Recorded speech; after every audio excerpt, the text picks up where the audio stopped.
มาเลาะแคมป์ของยามแรงเอาภาพยามแรงมาให้ออกตนญาติโยมได้เบิ่งเนาะอันนี้แกล้งวังเตาแต่ตอนนี้น้ำยังบ่ทันลงเนาะอาจจะเห็นบนคลองหินเนาะอันนั้นก็อันนั้นมันก็สิคักอันนี้ก็พูดมาถ่ายทำเนาะมาเอามาเก็บบอนแรงท่องเที่ยวเพิ่นก็ได้มาถ่ายเนาะเพื่อไปเอาลงซ่องโซเชียลเนาะก็เผยแพร่เนาะคนที่อาจบ่ยังที่ยังบ่ทันรู้จัก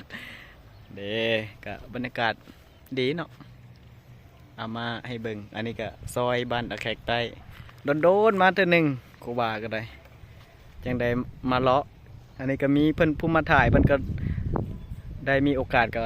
พอดีมานะเพิ่นพาเพิ่นมาถ่ายเนาะเพิ่นอยากเห็นวังเต่าแกงเต่า